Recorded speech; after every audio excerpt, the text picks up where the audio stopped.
الزول في اللوان تسجيل تسيوسيا سينين قاون بوير كي مكدم سلايا فيون وفلسوف إدي جان لاطر دي ثالثة لومانيتي أو يفان ثمتسينا أما القباليين أما إدزيريين سي إمازيغان سوماثا أد المذن ذا شو دي ضران ذا غرفان نظام ذو مزروي وكي ذا فلسوف باروك سبينوزا إقلان ذو ذاي يدي كيرن دي ثوشولت نقال درن كي ذي سموثن برتغال ضغط حوزة ثانية عندها وقد إقلان في قراية بوغيكين اسبانيول أكذ برتغال ذكرن ديكوين لان ولي هذا مسيحي ماذا ذو ذاي أما ذا نسلم ذكرتين دغضغا إمولان باروك سبينوزا وفان ديمنسن يثموث لا هولند معنا باروك سبينوزا سيسميس مزمثنا ديان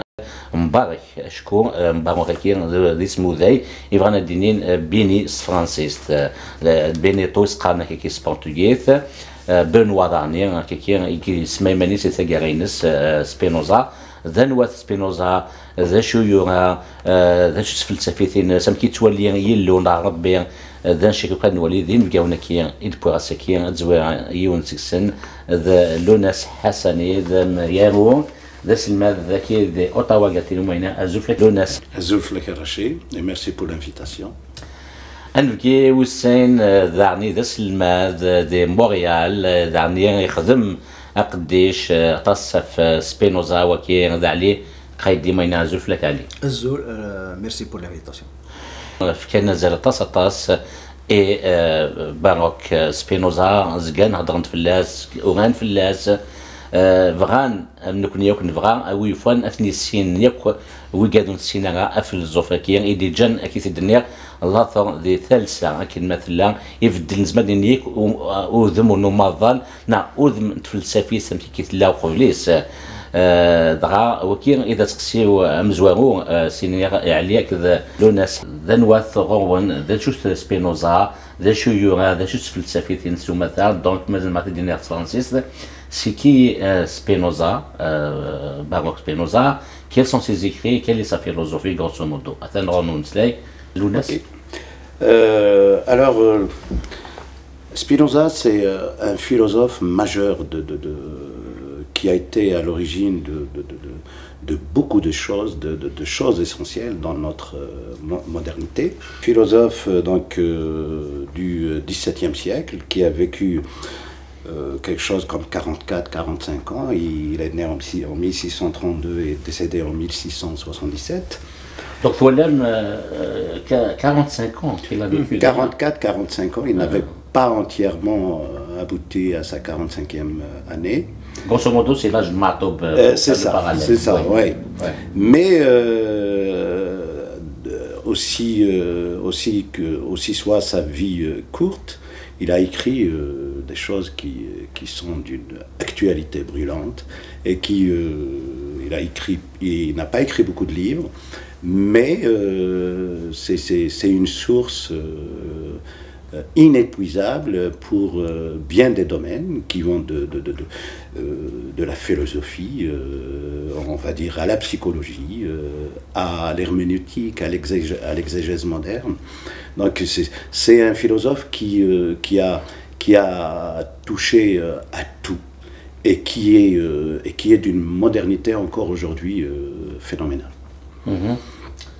Peut-être Ali va rajouter un peu plus, moi je suis allé surtout on dîner عليه دوين يخدم لي قدش نقص تقولنا دي الناس تداوان سي ريشيرش ساينتيفيك على لونيفرسيتي دونك كانت تواليم نتساد الجزائر هي كاد نبقى ماجستير ديت فلسفيت تاع ولا متد نبوتي داش انتيكال تاع اخذ نقديش نسي شو فلسفي تاع على فيلوزوفي بوليتيك ماشا دوك سكواس 2000 كي 99 2000 ماجستير ديس داويت الجزائر دونك لا فاكولتي دي سيونس سوسيال ديبارتمون فيلوزوفي خدم ان ماجستير سوازاليس اسمياس موقع الحاله الطبيعيه بالنسبه الى الحاله السياسيه في فلسفه سبينوزا السياسيه التي تولي مكاكيا اذا شكيت يكون يكمل قديشي واحد من الدكتوراه عندها اللي يخدم دكتوراه يقول تدريس شوف غير دار ثلاث سواليم علاقة فلسفة سبينوزا السياسية بفكر هوبس السياسي وهوبس اللي كنت كان مسلاي فلاس يدير ظاهر مسلاي فلاس فلسفة النظام عليك تشيني ايوا شو كي كنسونس تي فاسيني باغ Spinoza. Fasciné, je ne suis pas fasciné, mais il compte beaucoup dans, en quelque sorte, mon cheminement philosophique. J'ai rencontré Spinoza, sa pensée, ça a commencé déjà au secondaire, donc en terminale, lorsqu'on étudiait la philosophie. On abordait des citations de Spinoza pour répondre à la question est-ce que l'humain est libre ou pas libre, donc le déterminisme et la liberté, donc cette dualité, est-ce qu'on est déterminé ou bien on est libre. Spinoza, on le présentait comme étant un philosophe qui en quelque sorte, qui défend l'idée de déterminisme. Pour lui, l'humain, il n'est pas libre. Donc ça, c'est mon premier contact avec les textes de Spinoza. Donc c'était des citations, pas plus que ça. Donc à partir du lycée, c'est ça? À partir du lycée. Parce que Spinoza, moi aussi j'ai fait la philosophie au lycée, on n'entendait pas. C'est-à-dire tant d'événements qui commencent à se faire connaître. Et peut-être là vous allez dire un mot tous les deux. Pourquoi tant d'événements, Spinoza? Non, mais il fait partie de l'univers de terminal, les citations. Oui, on travaille un petit peu, mais pas beaucoup. Ouais, c'est pas comme étant, par exemple, un cours sur Spinoza, non. Ça a commencé à l'université, parce que je me suis inscrit dans le département de philosophie. Là, je commençais à apprendre ce que c'est que Spinoza, surtout dans le cours, ce qu'on appelle le module d'éthique. Il y a un module d'éthique, et Spinoza fait partie des grands philosophes qui ont élaboré une théorie éthique. Donc on commençait par les Grecs jusqu'aux modernes. Parmi les modernes qui ont élaboré une théorie éthique, c'est Spinoza. Imaginez, contrairement à Descartes, qui était le fondateur, par exemple le père de la modernité. Et d'ailleurs c'est le père spirituel on peut dire philosophique de Spinoza. Mais Descartes, il n'a pas abordé la dimension éthique. Il a évité, il y en a des gens qui disent qu'il a évité pour qu'il ne pas avoir des problèmes avec l'ordre établi de son époque. Il parlait du dualisme. Oui, il parlait de dualisme. Donc Spinoza, il a été plus loin que Descartes. Il a pris pratiquement, on peut dire, la méthode de Descartes et là, essayé de l'appliquer dans le domaine de l'éthique et aussi même de la politique. J'ai envie de rajouter quelque chose par rapport à cette question. Et c'est vrai que le cas Spinoza, c'est un penseur qui fascine pour beaucoup de raisons, et notamment pour les choses qu'il a commencées, et les choses dont aujourd'hui on estime qu'il est le fondateur. On estime qu'il est le fondateur, le précurseur de la laïcité moderne. Il est le père de l'exégèse moderne, c'est-à-dire l'étude historique, scientifique des textes sacrés, etc. On considère, pour beaucoup, on considère aussi qu'il a été, dans une certaine mesure, ne serait-ce qu'indirectement, à l'origine de la psychologie moderne, parce que c'est le premier à avoir étudié la servitude par les sentiments, les passions. C'est avant même Freud, d'ailleurs. On a posé la question à Freud, on lui a dit tu n'as jamais cité Spinoza comme étant un petit peu ton père spirituel, et il répond dans une lettre, je ne me rappelle pas qui l'adressait, en disant que Spinoza, je n'ai pas été chercher exactement dans sa philosophie, mais c'est grâce au climat général qu'il a créé que voilà, il a créé, si l'on veut, l'espace premier pour le champ de l'analyse psychanalytique et psychiatrique. Il a fasciné, par exemple, l'un des plus grands scientifiques que nous connaissons, qui était fasciné par la pensée de Spinoza, c'est Albert Einstein, qui a, à chaque fois qu'on lui posait la question, parce que la question de croire en Dieu, d'un penseur aussi majeur dans l'histoire de la pensée, la question de Dieu revenait tout le temps, lui posait tout le temps la question, et il répondait invariablement, toujours de la même façon, je crois au Dieu de Spinoza, qui se manifeste dans l'ordre naturel des choses, et non, on a un Dieu qui se préoccuperait de ce que font les créatures. Il a fasciné les plus grands philosophes de l'humanité. Il a fasciné un philosophe comme Hegel, comme Bergson. Bergson, par exemple, il y a une citation très connue où il dit: quand on est philosophe, on a deux philosophies, la sienne et celle de Spinoza. Donc ça veut tout dire pour un philosophe aussi majeur que Bergson. Justement, par rapport à Dieu, parce qu'il y a une grande part dans la philosophie de Spinoza par rapport à Dieu. C'est une question que j'allais poser, mais avant cela, avant de poser à Ali, donc vous êtes d'accord avec moi, parce que Hassan Lounès, moi quand j'ai lu par exemple Frédéric Lenoir, Le miracle de Spinoza, c'est un bonheur de le lire. Donc lui-même il a dit, dommage que je l'ai connu tardivement, donc il n'était pas assez connu quand même. Ce n'est que ces dernières décennies qu'il revient sur scène, n'est-ce pas? Vous deux, vous pouvez... Oui,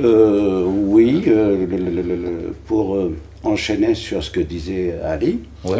Effectivement, quand Frédéric Lenoir lui-même dit que sa véritable découverte de Spinoza date de 2012. Et la seule fois où il a rencontré Spinoza quand il était étudiant, c'était dans un cours de philosophie politique à l'université. Et effectivement, on dirait que Spinoza de nos jours revient très en force. Il y a de plus en plus, pratiquement chaque année, des romans qui sont écrits sur la pensée de Spinoza. Il y a tellement de domaines où on va chercher Spinoza, y compris par exemple du côté de la neurologie. Par rapport aux pensées qu'il a initiées sur la servitude des patients, sur l'esclavage, si l'on veut, par les patients qui nous gouvernent. Pourquoi il revient en force?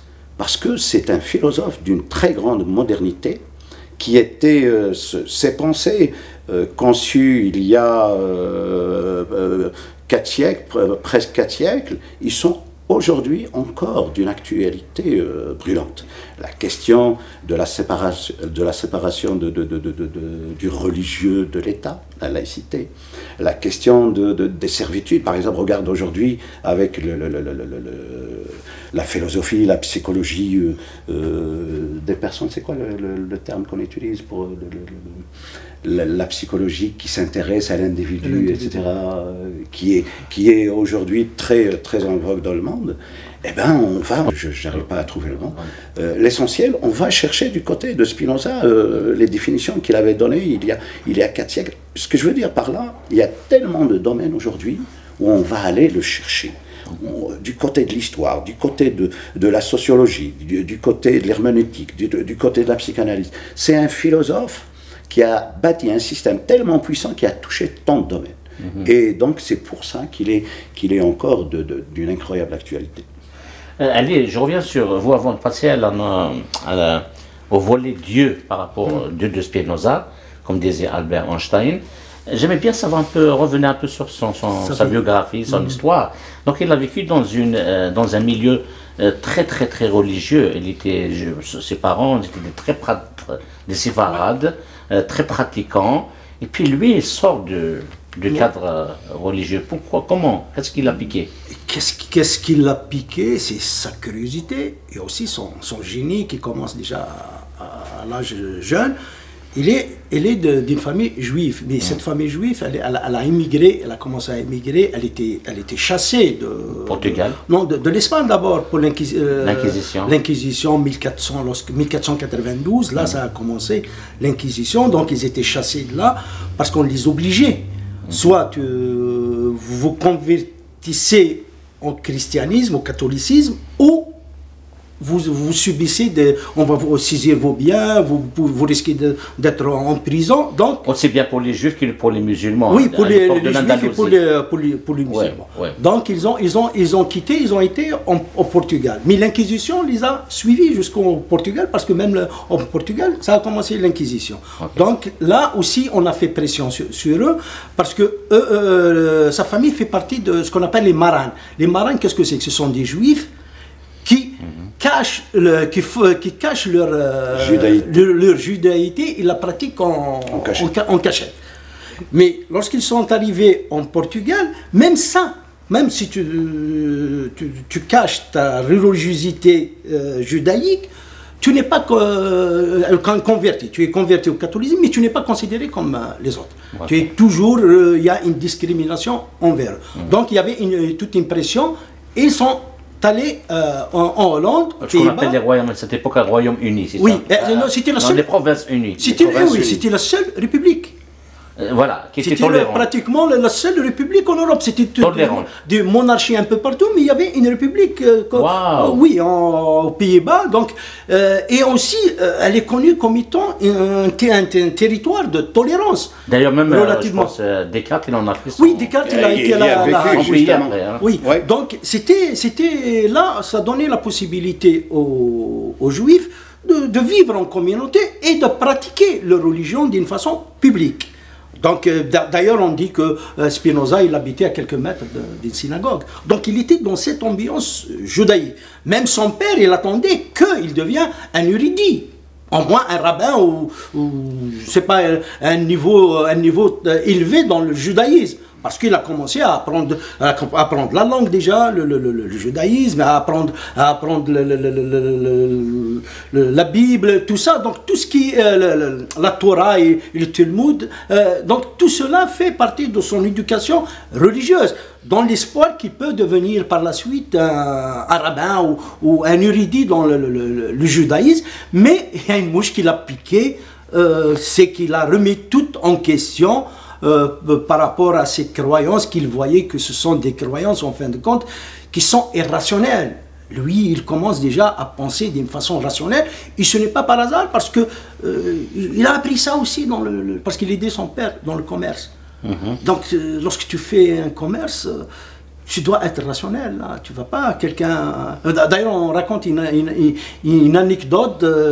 Son père l'a envoyé de récupérer une dette d'une cliente. Elle n'a pas pour payer. Elle lui a compté l'argent comme ça. Elle lui a dit voilà. Elle lui a donné l'argent, mais il n'a pas... Il a pris l'argent, il a recompté. Exactement. Il a recompté ça pour dire voilà, oui...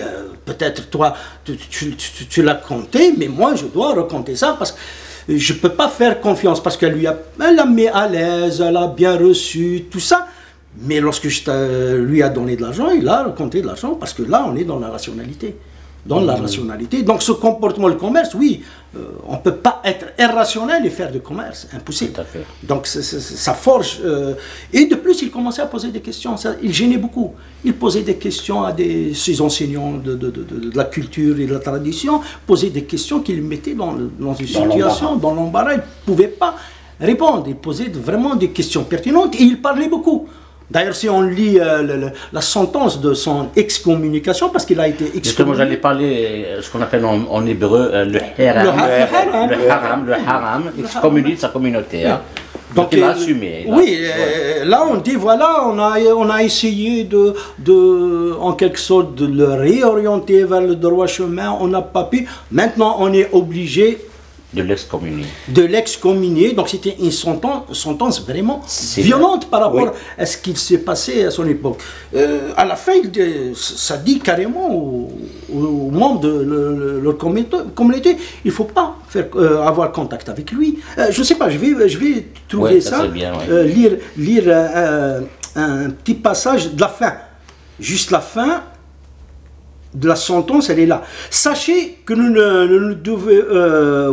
ne devez avoir avec Spinoza aucune relation, ni écrite, ni verbale, qu'il ne lui soit rendu aucun service, et que personne ne l'approche à moins de 4 coudées, que personne ne demeure sous le même toit que lui, et que personne ne lise aucun de ses écrits. alors qu'il n'a pas encore commencé à écrire. Il n'avait rien écrit. Il n'a encore rien écrit. Mais c'était, il gênait parce qu'il parlait beaucoup. Parce que au début de la sentence, regarde ce qu'ils disent.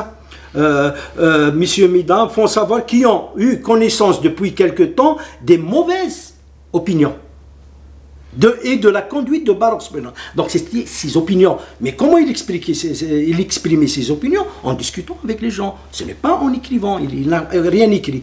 Ils s'efforcèrent par différents moyens et promesses de le détourner de sa mauvaise voie. Donc ils ont essayé de le détourner de sa mauvaise voie, ne pouvant porter remède à cela, recevant par contre chaque jour de plus humbles informations sur les horribles hérisées, donc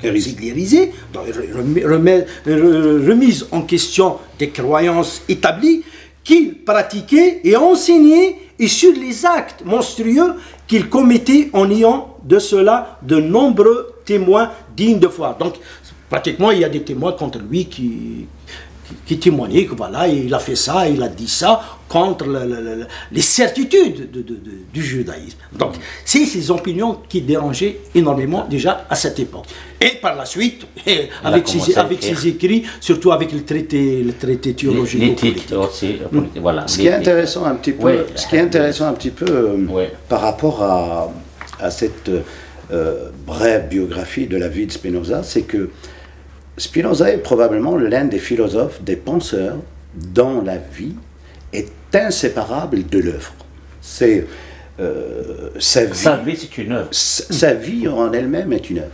Ouais. Parce qu'il y avait des biographes qui ont, il y a je pense 3 ou 4 biographes qui ont approché de très près la vie réelle de Spinoza. Et qu'est-ce qui ressort de la vie de Spinoza? D'abord, c'était quelqu'un d'irréprochable moralement. C'est quelqu'un qui était d'une rectitude infaillible. C'est quelqu'un en qui on avait confiance. C'est quelqu'un qui incarnait il était l'exemple d'une belle personne, d'une personne généreuse, d'une personne officieuse, etc. Et là, quand on retrace, par exemple, quand on lit ces différentes biographies, notamment celle parmi les plus célèbres de Colerus ou de Bayle, on découvre comment il a cheminé, durant sa vie. Lorsqu'il était enfant, il commençait à se poser les premières questions de sa vie dans son milieu. Il se savait déjà faisant partie d'une communauté, la communauté juive d'Amsterdam, et il se savait qu'il vivait dans un espace fermé, et il se savait, on le prédestinait pour une vie de rabbinat, de rabbin, quelque chose du genre, d'autant plus que déjà à ses premières années à l'école, on a tout de suite compris que cet enfant avait un don pour réfléchir, pour poser des questions qui embarrassaient les plus érudits, les plus grands rabbins de l'époque. Il formulait déjà des questions qui étaient dignes d'un grand penseur, d'un grand philosophe.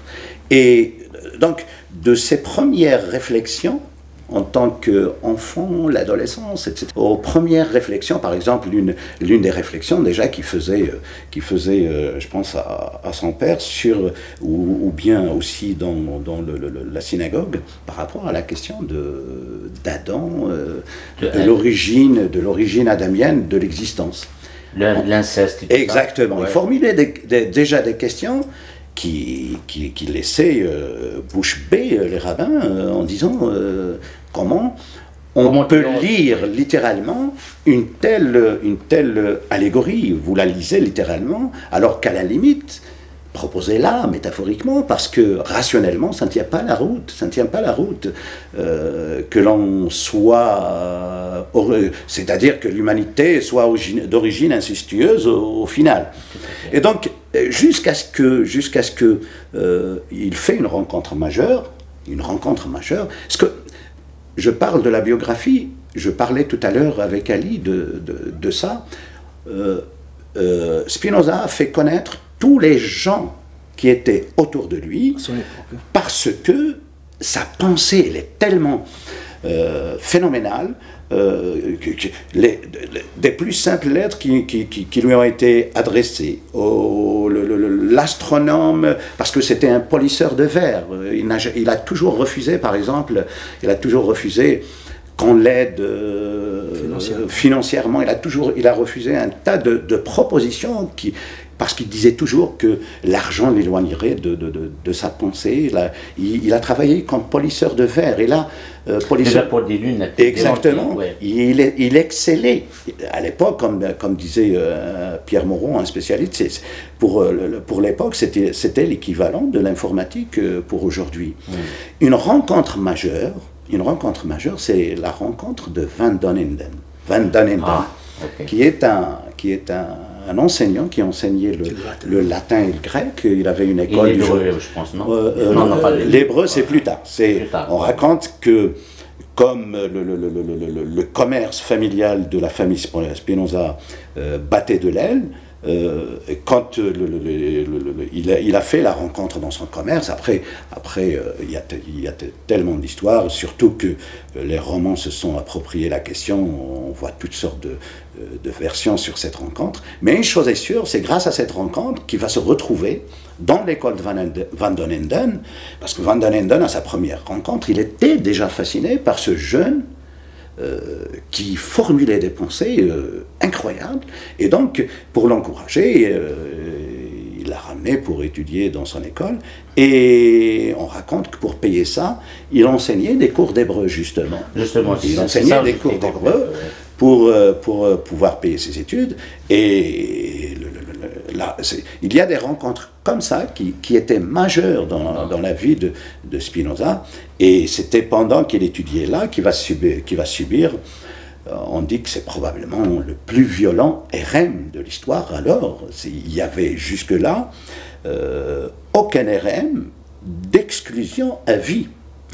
Il n'y avait aucun RM, il y avait quelqu'un, c'est d'Acosta, qui avait, Ariel d'Acosta, c'est ma mémoire est bonne, qui avait vécu un RM, mais ce n'était pas un RM définitif pour toute la vie, provisoire, mais il en avait subi tellement de conséquences qu'il a fini, parce que il était traqué, oui, exactement, violenté publiquement, etc.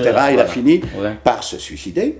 Et il y a aussi un Daniel par se suicider. Je pense qu'il a fini. Un Daniel Prado. Oui. Un Daniel Prado qui, par la suite, après lui, qui a été exclu de la même façon que Spinoza. Mais est-ce que c'est d'Acosta qui s'est suicidé ou l'essentiel? C'est pas Spinoza, non? Non.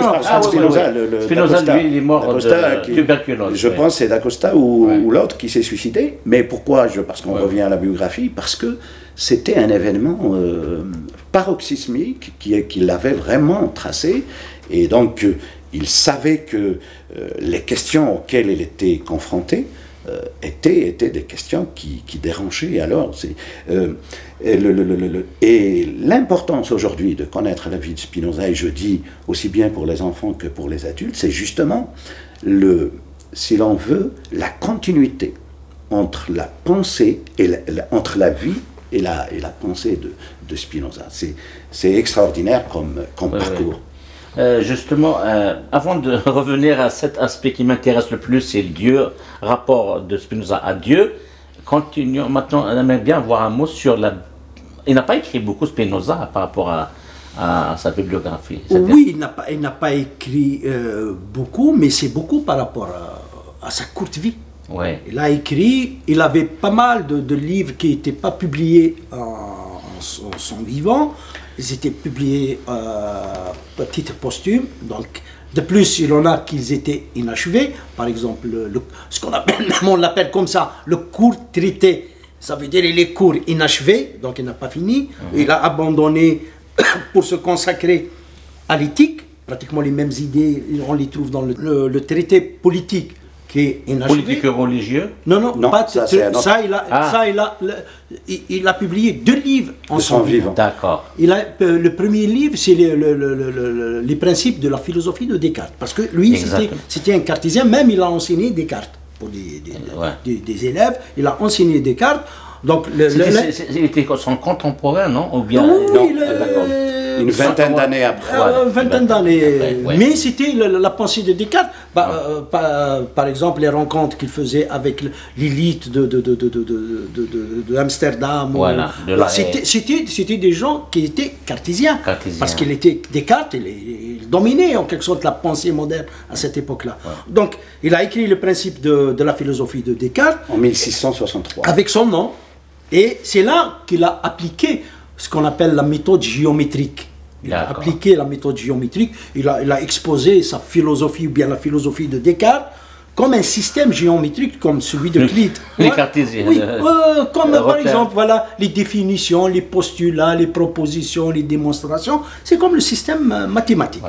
Donc c'est là qu'il a en quelque sorte pratiqué cette méthode. Par la suite, il a excellé en cette méthode dans l'éthique. L'éthique, c'est l'éthique qui n'a pas publié, n'a pas été publié de son vivant, il a été publié à titre posthume. Le deuxième livre, c'était le traité théologico-politique. Et ça c'est un brûlot. Et il n'a pas signé en son nom. Il n'a pas signé en son nom avec un pseudo. Mais tout le monde savait que ça ne peut être que Spinoza. Parce qu'il commence à devenir célèbre avant qu'il écrit de son vivant, avant qu'il écrit quelque chose. Donc ses idées commençaient à circuler un petit peu partout. Parce qu'il rencontrait des gens, il fait des rencontres, il va chez les gens venaient chez lui. Donc il était très actif. Surtout dans l'esprit académique universitaire. Oui, c'est ça, il était très actif, donc l'élite le connaissent. Lui, n'importe qui lit le livre, ça ne peut être que lui. Donc il est devenu pratiquement le traité théologico-politique. C'est le livre on peut dire la Bible des athées.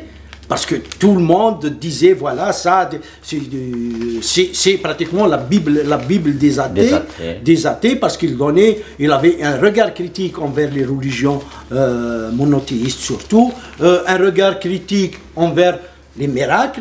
Par exemple, pour lui, les miracles, il n'y a pas de miracle. Et aussi, impossible qu'il y ait un miracle, parce que ça contredit même l'existence de Dieu. Lorsqu'il y a un miracle, ça veut dire qu'il va se passer quelque chose dans la nature qui contredit la volonté de Dieu. C'est à peu près ça le miracle. Donc et en plus, il a défendu la liberté d'expression, surtout la liberté de penser, la philosophie. Et c'est là qu'il a aussi développé la séparation de la religion de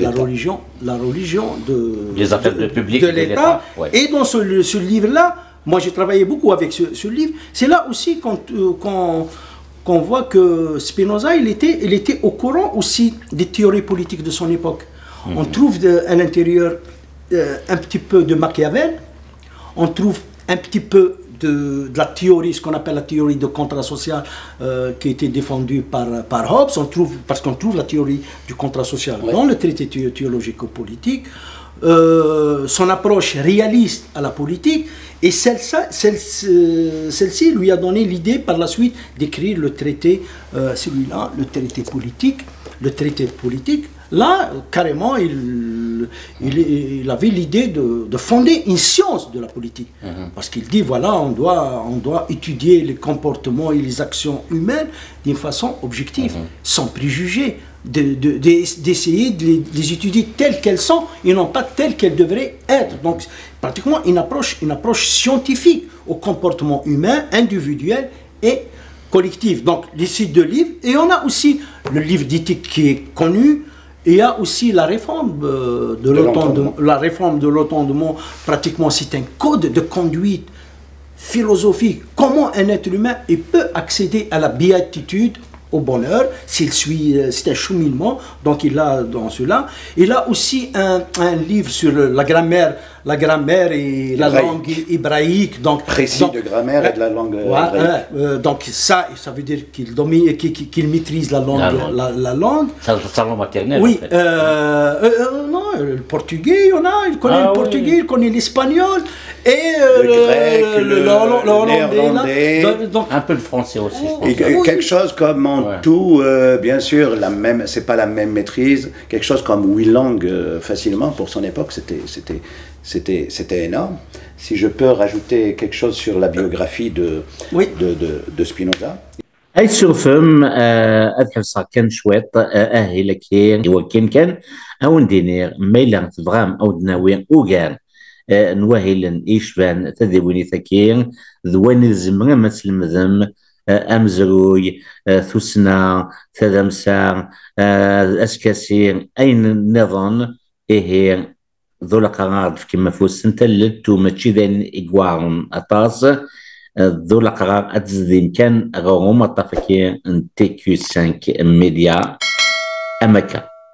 Il y a trois biographies connues qui sont des sources qui ont approché, si l'on veut, très... Ils sont incontournables. Incontournables, c'est-à-dire ils ont été chercher l'information sur place et ils étaient soit des contemporains même des amis, soit des contemporains ou des amis, ou alors tout de suite après la disparition de Spinoza. Donc les trois sources, c'est celle de Jean Colérus, de Lucas et de Pierre Bayle, pour connaître la vie de Spinoza. Par rapport à ce qu'il a publié, j'ai la liste, comme ça peut donner des idées aux gens qui voudraient lire Spinoza.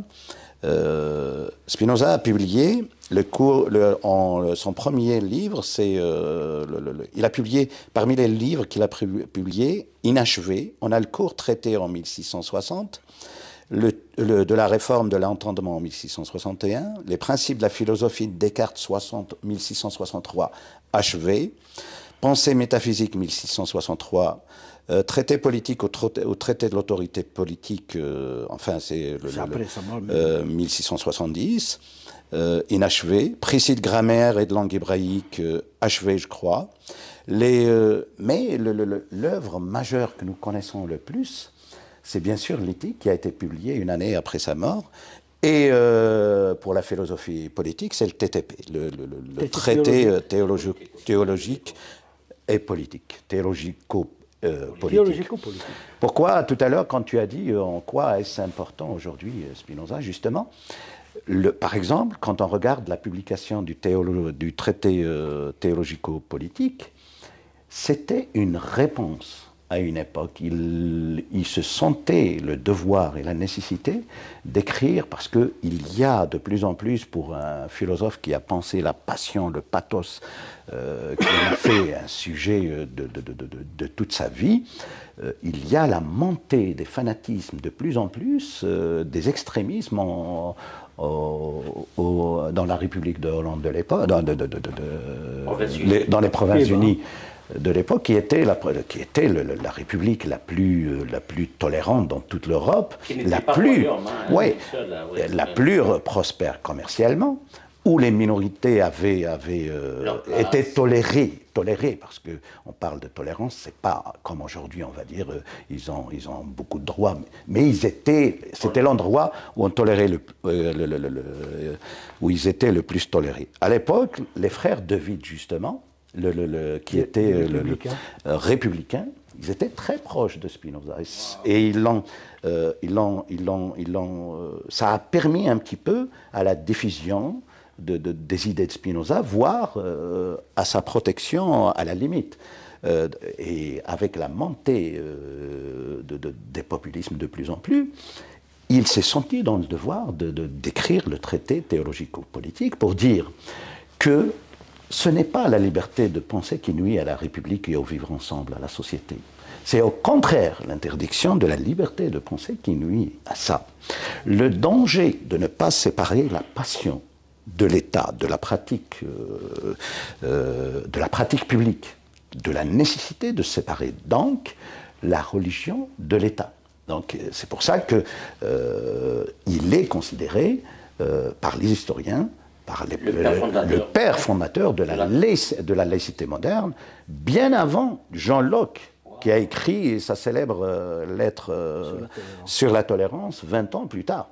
Et parfois, tu vois des gens qui citent Locke comme étant le père de la tolérance, de la laïcité, alors que c'est Spinoza. Il parle aussi dans le traité théologico-politique, justement, il aborde beaucoup de questions, et notamment celle de la nécessité de l'étude historique, scientifique, pour faire court, des textes sacrés. Et là, à travers ce livre, on découvre un Spinoza qui a une approche qui est quasiment inédite dans l'histoire, parce que Spinoza, c'est quelqu'un qui avait beaucoup lu davantage de livres historiques, de livres. Sa culture était, par exemple, sur les 150 à 156 livres qu'on avait trouvés à sa mort comme en guise de bibliothèque, la plupart de ces livres, c'était des livres d'historiens, des livres scientifiques sur l'astronomie, etc. Donc, sa culture est essentiellement la culture de quelqu'un de scientifique. Ce n'est pas quelqu'un qui était, par exemple, un passionné de mythologie grecque, un passionné Et son approche, et ses lectures historiques, notamment du grand historien Terence, lui a donné cette approche historique qu'il a proposée dans le traité théologico-politique. Parce que le traité théologico-politique, on va dire, c'est le livre de Spinoza le plus dérangeant et le seul qu'il a publié de son vivant. Et à titre anonyme, qu'il l'a publié en plus, bien que tout le monde savait que c'était Spinoza. Parce que l'autre livre qu'il avait publié sur les principes de la philosophie de Descartes, même si il a montré ces différences, etc., des divergences déjà qui vont éclater entre la pensée de Descartes et de Spinoza, c'était pas un livre qui dérangeait tant que ça. On peut dire que c'est un livre académique. Exact. Donc, Spinoza, dans ce livre, il disait, oui, si j'écris un livre sur Spinoza, pour résumer, ça ne veut pas dire que j'adopte ces thèses. Il y a des choses que j'estime bonnes. Spinoza était notamment fasciné par une phrase de Descartes qui disait il ne faut jamais tenir pour vrai s'il n'était pas soutenu par des raisons véritables, quelque chose comme ça. C'est-à-dire, il était fasciné par cette chose nouvelle qu'apportait ça fait partie des règles de méthode méthodologique de Descartes. Je vais rebondir sur le traité théologico-politique. Je vais lire pratiquement la thèse qu'il voulait défendre dans ce livre, et vous allez voir la pertinence et l'actualité de cela. Exactement. Il dit voilà, ce qu'il veut démontrer d'une façon explicite dans le livre, dans le traité politique, il dit voilà, il veut démontrer que la liberté de philosophie non seulement peut être accordée sans dommage pour la piété et la paix de la République.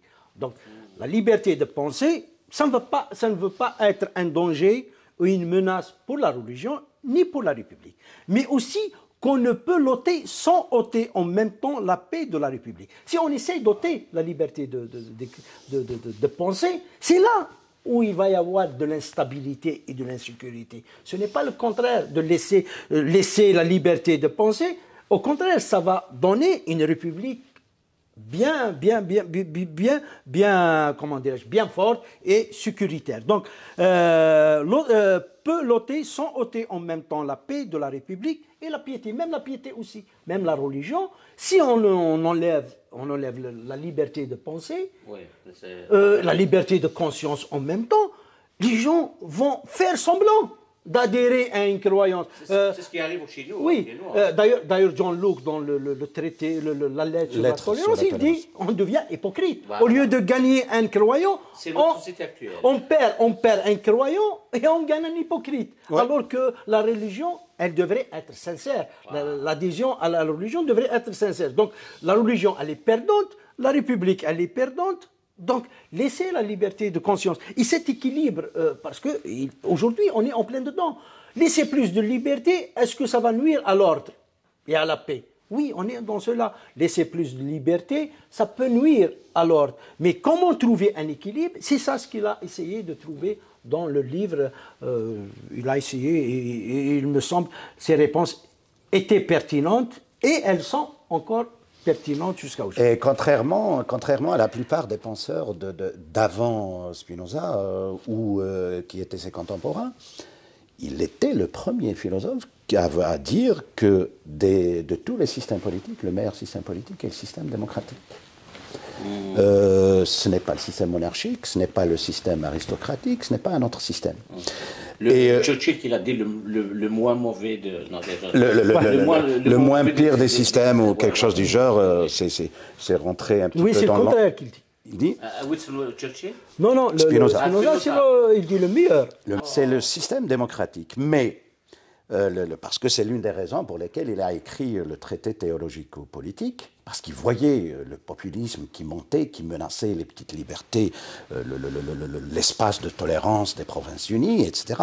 Et d'ailleurs, de son vivant, quelques temps après, on va assassiner les frères De Witt. On va les lyncher publiquement.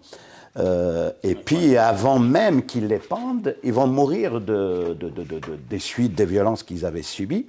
Et on raconte que Leibniz, qui était en visite, qui visitait Spinoza. Leibniz était en face un de ses modèles. Oui, un grand philosophe aussi.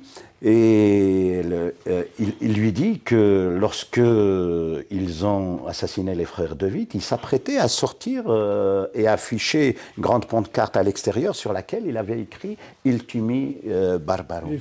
Ultime barbare. Et que son logeur à l'époque l'en avait empêché de peur qu'il le lynche et qu'il le tue carrément.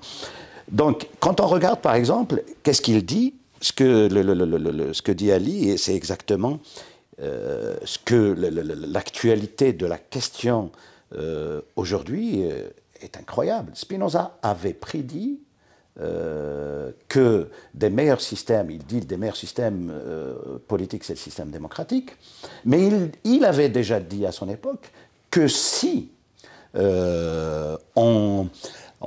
même avec la démocratie, même si c'est le meilleur système, le meilleur des systèmes, il dépend de nous.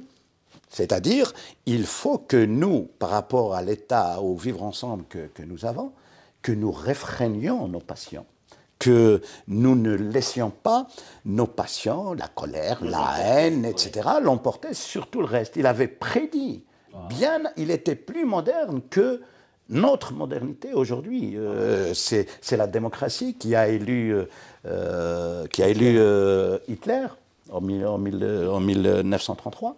Et c'est la démocratie qui élit de nos jours des gens comme Trump, comme Bolsonaro, l'ex-président brésilien, etc. Il est encore plus moderne que nous aujourd'hui parce qu'il a prédit que non seulement le système démocratique est le meilleur des systèmes, mais aussi il faut le nourrir par l'éducation citoyenne.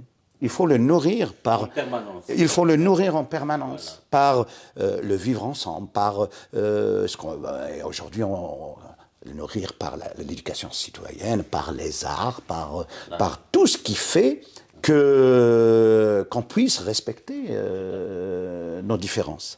Et donc, aujourd'hui, pourquoi il revient d'actualité? Parce que justement, il y a de plus en plus des populismes montants, il y a de plus en plus la passion qui arrive au pouvoir au détriment de la raison, alors que lui, il avait prédit ça il y a tant de siècles. Incroyable. Je reviens un peu... Bon, peut-être vous avez... Oui, je continue dans le même sens sur la politique et la démocratie. Oui.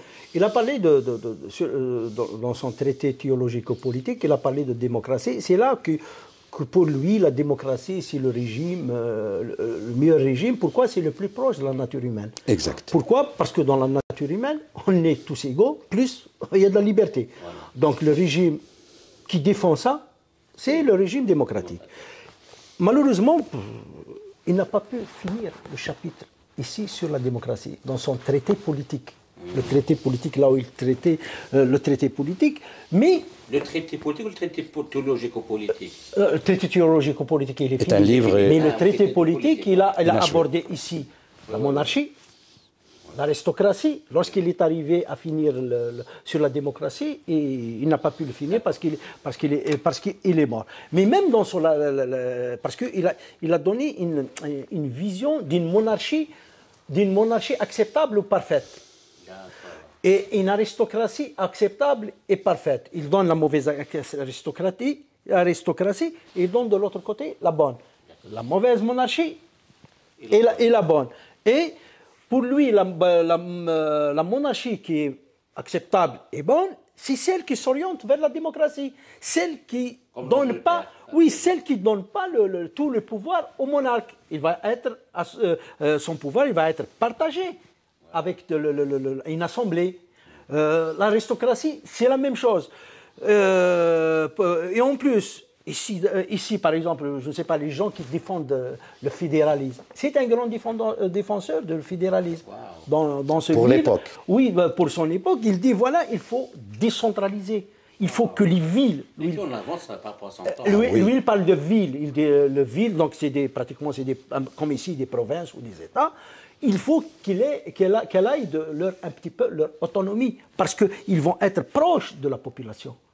Donc, pour être plus démocrate, il n'y a pas mieux que de décentraliser. Donc, il a parlé de décentralisation ici, de ne pas s'accaparer d'un pouvoir absolu.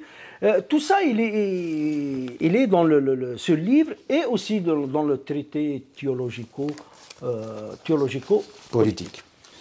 Je reviens je trouve quand même c'est un peu étonnant qu'on qualifie Spinoza de philosophe athée, alors que la conception de Dieu occupe une très très très grande place dans sa philosophie. Dans ce système philosophique. Comment on explique ça à Léo Lennès?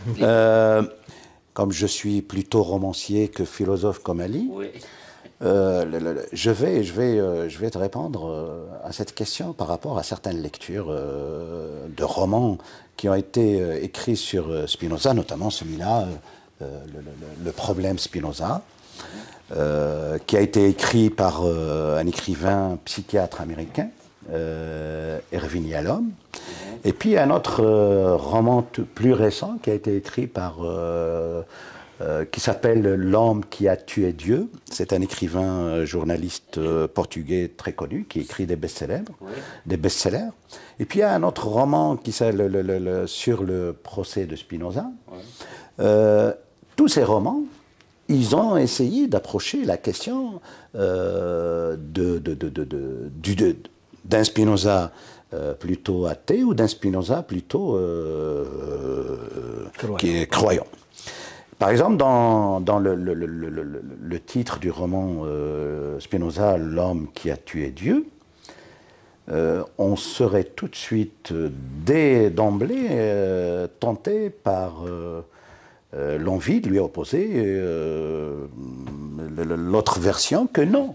Peut-être que Spinoza a plutôt ressuscité Dieu et non pas tué Dieu. Certes, il a, entre parenthèses, tué le Dieu anthropomorphique des monothéismes que nous connaissons, l'islam, le christianisme, le judaïsme et bien d'autres religions. Et puis, mais il ressuscite quelque part un autre Dieu qui est le Dieu de la nature. Deus sivi natura. Justement, ça allait avec ma question. Donc, le Dieu pour Spinoza, c'est la nature. Et ce que partage Albert Einstein... Le Dieu de la nature. Qu'est-ce que ça veut dire, ça? Ça veut dire que, pour Spinoza, la formule latine Deus sive natura, Dieu, c'est-à-dire la nature, il ne l'a écrite qu'une seule fois dans son éthique. Pour lui, Dieu, son Dieu n'est pas transcendant, comme le Dieu que nous imaginons, qui nous a été inculqué, transmis par la religion. Il dit que c'est une création de l'imagination, c'est une création d'un Dieu qui est à notre image. La preuve, il suffit de jouer un petit jeu d'antonyme et pour voir la véracité de la question. Nous sommes en bas, Dieu est en haut. Nous sommes faibles, il est omnipotent. Nous sommes ignorants, il est omniscient.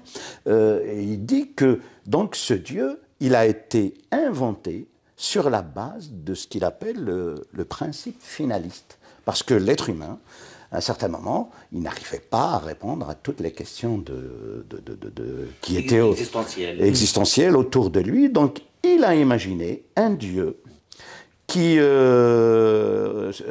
c'est-à-dire qui a en fait tout créé pour l'humain.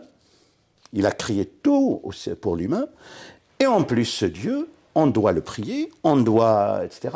En contrepartie, de ce qu'il va nous offrir. C'est-à-dire, il va nous sauver, il va nous guérir, il va nous nourrir, etc. Donc, deux principes que Spinoza considère comme des préjugés. Le préjugé finaliste et le préjugé utilitariste. Le préjugé finaliste, c'est l'idée selon laquelle, quand nous avons l'homme a imaginé un Dieu qui est à son service, et le principe utilitariste, je donne quelque chose parce qu'il va me récompenser quelque part. C'est-à-dire, par exemple, j'offre un sacrifice, je vais être guéri.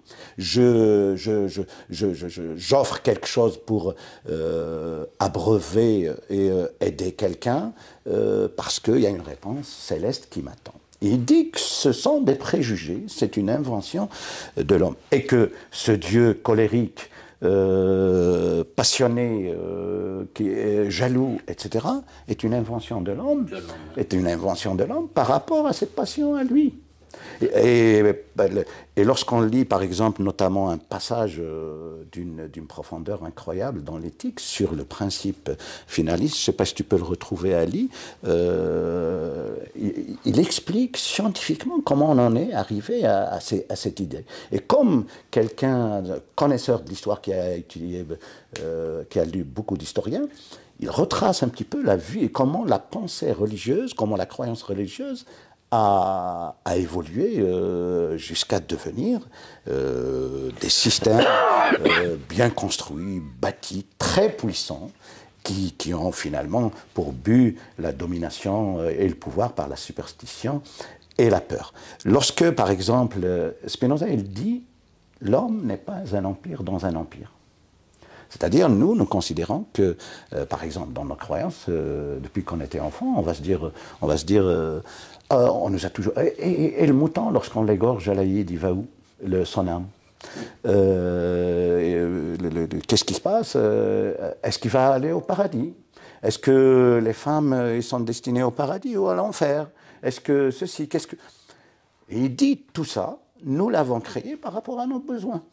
Par rapport à nos besoins, par exemple, il dit lorsqu'on a, par exemple, aujourd'hui encore, les religieux fanatiques du monde entier expliquent les séismes, les sécheresses, les tremblements de terre, tous les phénomènes naturels par le libertinage humain, par nos comportements qui ont failli à quelque chose. Alors que Spinoza dit non, un volcan n'est pas mauvais ou bon. Un volcan, il est nécessaire pour la nature. Un tremblement de terre, il est nécessaire. Il a ses propres lois. Il a ses propres lois. C'est pour ça que il ne croit... pour Spinoza, la réalité est parfaite. J'ai une citation ici que j'ai trouvée tout à l'heure. La réalité est parfaite. Tout ce qui est dans la nature est parfait. Et c'est-à-dire, lorsque nous disons par exemple que telle chose est imparfaite ou telle chose est parfaite, c'est nous. C'est nous. La nature ne réagit pas comme ça. Tout ce qui est dans la nature est parfait. La réalité est parfaite. Il n'y a pas de séisme qui est mauvais, de choses qui est bonne. Non, la nature n'agit pas comme ça. Et ce Dieu, justement, qui est la nature, qui est, quand on dit la nature, comme dirait l'autre, c'est pas les végétaux, c'est pas les animaux, c'est pas la faune et la flore, c'est tout le cosmos. Et tout ce que l'on peut imaginer, auquel on peut accéder aujourd'hui ou auquel on ne peut pas accéder, c'est ça, le Dieu infini. Et il dit justement, je vais terminer ça parce que j'ai parlé pendant longtemps, il dit justement, imaginez un Dieu par exemple qui attend quelque chose de nous, c'est imaginer un Dieu qui est imparfait. C'est imaginer un Dieu qui attend quelque chose de nous parce qu'il est insatisfait. Wow. Il dit par exemple, il dit que tout est Dieu. Nous sommes en Dieu. Et ça, cette pensée, par exemple, on la retrouve chez beaucoup de penseurs, de poètes, philosophes, déjà à l'intérieur de la civilisation arabo-musulmane, ce qu'on appelle le panthéisme. Chez Ibn Arabi, chez le Hallaj, chez beaucoup de penseurs. Tout est Dieu. Nous sommes les étincelles de Dieu. Parce que regarde l'explication mathématique, par exemple, de Spinoza dans l'Éthique. Il dit, si on imagine que un Dieu transcendant, qui est en dehors de l'univers, en dehors de nous, ça veut dire qu'il n'est pas infini. Pourquoi il n'est pas infini? Ça veut dire qu'il y a un endroit, quelque part, où il n'est pas là. Si on imagine que nous sommes séparés de ce Dieu, si on essaye de le supposer seulement que nous ne sommes pas des parties de ce Dieu, ça veut dire, le concept lui-même, il s'oppose au concept de l'infinité. L'infinité, puisqu'il est infini, ça veut dire qu'il est partout. Et puisqu'il est partout, ça veut dire nous en faisons partie. Nous en faisons partie. Et avec ce Dieu immanent, ça exclut aussi les différentes superstitions bâties par les religions. Savoir le péché, le bien, le mal. Le bien et le mal, chez Spinoza, n'existent pas. Ce sont des concepts que nous avons inventés. Je m'arrête là. Ali, il y a un chanteur avec Menglet dans une chanson à lui qui s'appelle Le Menour, et grosso modo, si mes souvenirs sont bons, des paroles, il dit comme quoi il est le l'abd نافنادم وغزران سيدي روح وغزران ثاني تدو يفين تفرو غايس يوالي مخلي جنير إن يسي سكير الحور وغزريها غاشيمي لا معنى السنين يديفذرو من نور. Ça veut dire, grosso modo, c'est à peu près ce qu'il vient de dire Lounès par rapport à Spinoza, c'est une création de l'homme, peut-être le Dieu, c'est parce que l'être humain, il se questionne, il ne sait pas d'où il vient, où est-ce qu'il s'en va, il ne voit pas sur quoi sa direction, il regarde le ciel, il invente le Dieu, et puis il lui a dit, c'est avec toi que je vais guider mes pas, mais je ne sais pas pourquoi il a fait ça, mais c'est à partir de là que les conflits ont commencé. C'est-à-dire les conflits de religion. Le conflit de religion. Mais ce que vient de dire Aytem Guillet, c'est plus des questions d'existentiel. Parce que l'homme... Est-ce que ça rentre dans à peu près la même optique que Spinoza? Oui, non, ça rentre plus dans la philosophie existentialiste. Parce que Camus, par exemple. Oui, Camus, Sartre. Parce que là, l'homme, il ne veut pas être seul dans le monde. Ouais.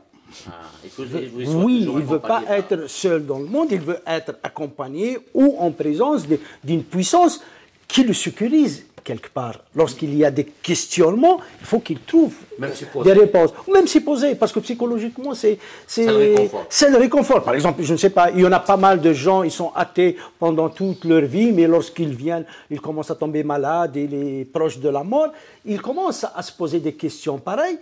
Ils trouvent que dans la culture ambiante ou dans son entourage, des réponses. Ils vont lui dire, par exemple, la réponse religieuse, voilà, tu ne vas pas mourir pour vrai.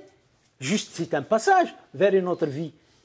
Donc, quelqu'un qui est mourant, il peut accepter cette réponse que de ne pas savoir ce qu'il va lui arriver, ou bien de dire, voilà, je vais me décomposer en tant que corps, et c'est fini pour moi. Donc, cette réponse, elle est brutale. Elle est brutale pour un athée, et donc il n'y a pas mieux que de chercher. C'est pour ça qu'il y a cette tendance. Mais Spinoza, il est dans autre chose. Par exemple, il a parlé de l'anthropomorphisme. On dit, voilà, Dieu, il a créé l'humain à son image. En fin de compte, c'est le contraire. C'est l'humain qui a créé Dieu à son image. Oui, c'est le contraire. C'est le contraire. On a imaginé un Dieu. Qu'est-ce que c'est qu'un Dieu? En fin de compte, c'est un humain parfait et plus fort. Par exemple, l'humain est intelligent, mais Dieu est plus intelligent, omniscient. L'humain, il est coléreux, mais Dieu, sa colère est plus grande. Et ainsi de suite. Donc on amplifie toutes les caractéristiques humaines pour les donner à un être parfait. Et ce Dieu-là, il a bien expliqué Lounès, on imagine qu'il est à l'extérieur.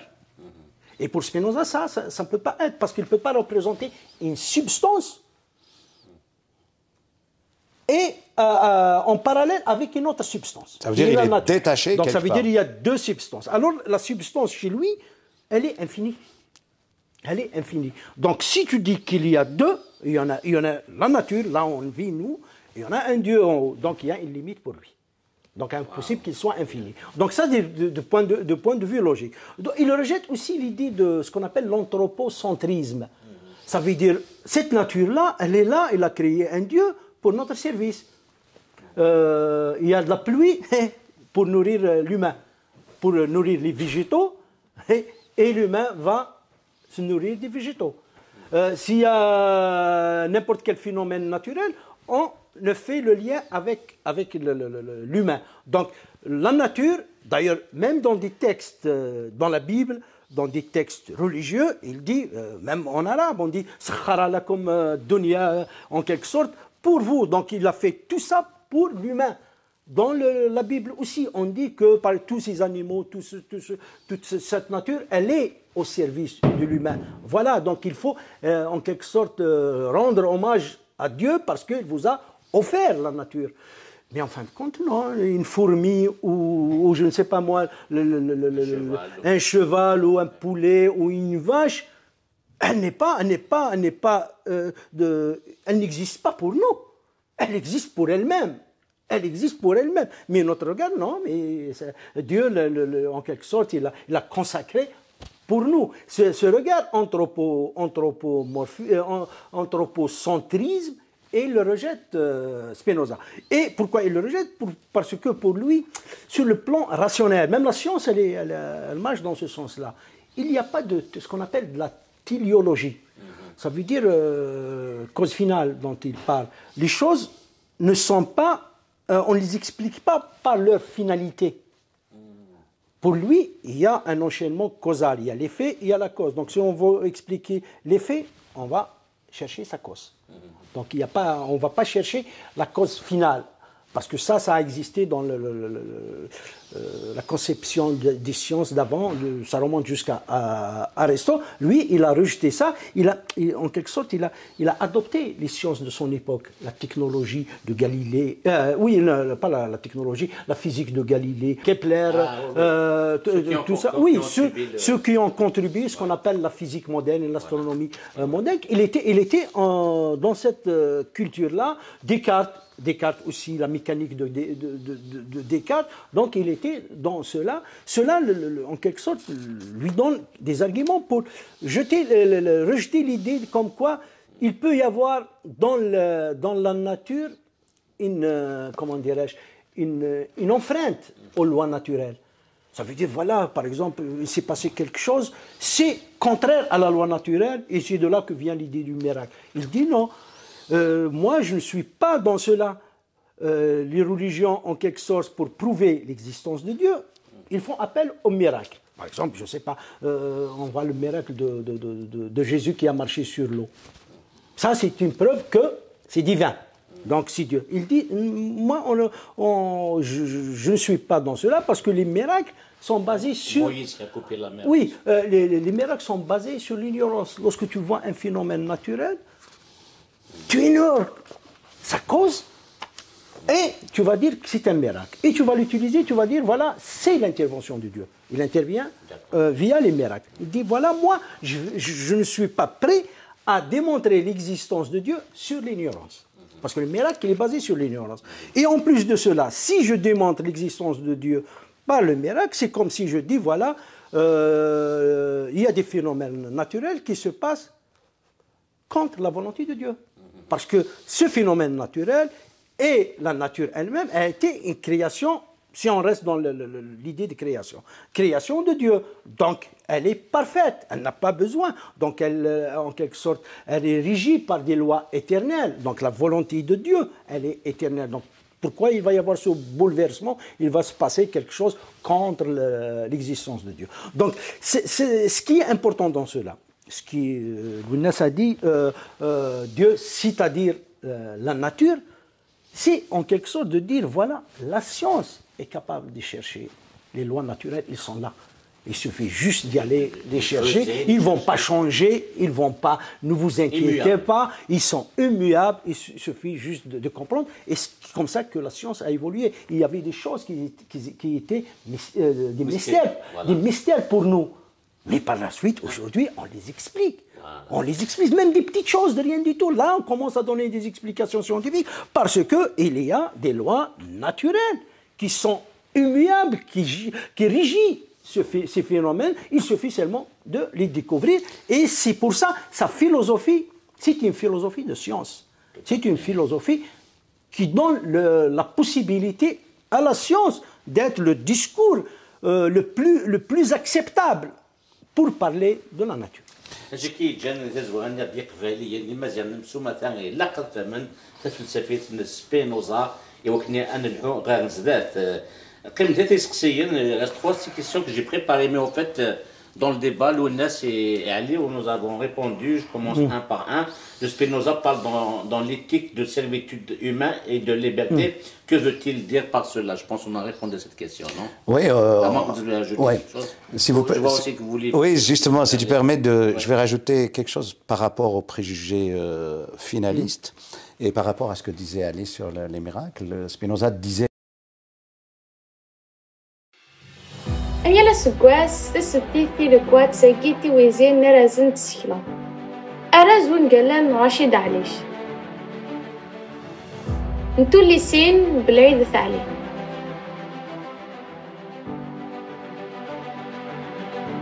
نيل مزيان طاوس عمروش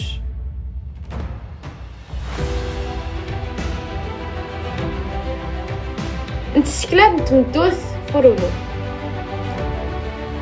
نتسوق قيلت محيا تيركوا ريسكوسن نصبرس دات كيد هنا هما سكلان داس مدس اكتسيدو كليوين اقويليين